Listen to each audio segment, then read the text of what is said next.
So I got woken up by the AC repair guy who I sent off saying come back later.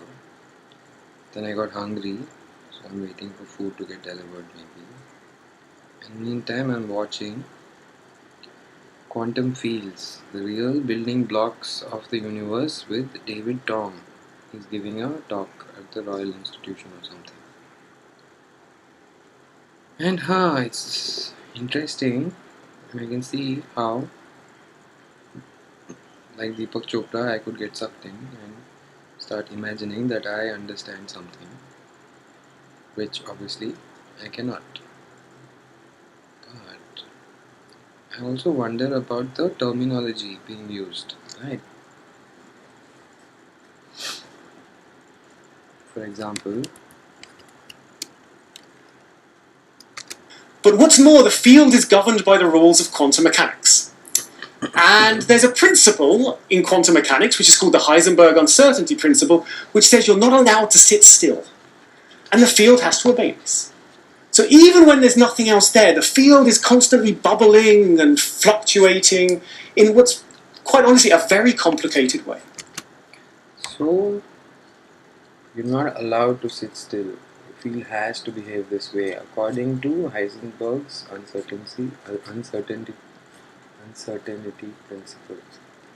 I have to wonder, what does a principle mean and why is it a law suddenly that we human beings seem to be imposing on the universe, whereas a simpler way to refer to it would be that it just does this. That even in the emptiest of space there seems to be something that is moving about, that doesn't sit still.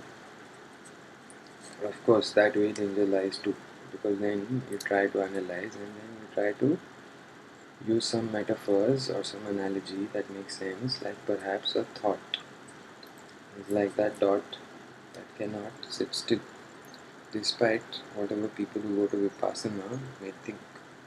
All you are doing, I feel, is forgetting to identify the stream that we are all part of. He mentions that electrons and protons and neutrons are all waves in this one common field. So there is literally no difference between me and you and this. So These are things that we call quantum vacuum fluctuations. But this is what nothingness looks like from the perspective of our current theories of physics. Okay, it's worth saying that this is a computer simulation. It looks a little bit like a cartoon, but it's actually quite a powerful computer simulation that took a long time to do. But these aren't just theoretical. These quantum fluctuations that are there in the pure vacuum are things that we can measure. There's something called the Casimir force. The Casimir force is a force between two metal plates that get pushed together basically because there's more of this stuff on the outside than on the inside. And these are real. These are things that we can measure, and they behave just as we would predict they would from our theories. So this is nothing. And this brings me to the more mathematical side of the talk, because there's a challenge in this. That this is the simplest thing we can imagine in the entire universe, and it's complicated. Okay? It's astonishingly complicated. And it doesn't get easier than this. If you want to now understand not nothing but a single particle, well, that's much more complicated than this. And if you want to understand 10 to the 23 particles all doing something interesting, that's really, really much more complicated than this. So there's a problem in, it's my problem, not yours, in addressing this fundamental description of the universe, which is that it's just hard. Okay? The mathematics that we use to describe quantum fields, to describe everything that we're made of in terms of quantum... maybe then we haven't understood it very well yet. What is the point of knowledge that cannot be transmitted? Doesn't that not too close to home?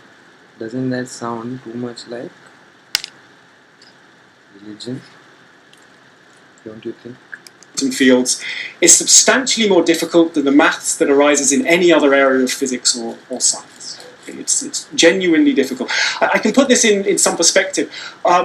there's a list of 6 open problems in mathematics. They're considered to be the 6 hardest problems in mathematics. There used to be 7, but some crazy Russian guy solved one of them.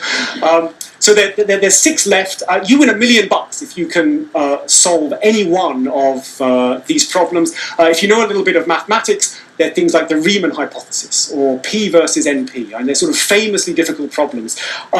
This is one of those 6 problems. You win $1 million if you can understand this. So what does it mean? It doesn't mean can you build a big computer and just demonstrate that these are there. It means can you understand from first principles by solving the equations the A priori, can you understand a priori? patterns that emerge within these quantum fluctuations. Okay? It's an extraordinarily difficult problem. You know, it's right in the kind of thing I do. I don't know a single person in the world who's actually working on this problem. You know, that's how hard it is. We don't really even know how to begin to start understanding these kind of ideas in quantum theory. I'm not pretending to be seeking some kind of understanding of these things because it would be too difficult. Even the teachers are discouraging. I can't become a kid now, go back to school and give that crazy Russian guy a run for his money, right? So I did hear of it. None of this makes me any different from anyone else.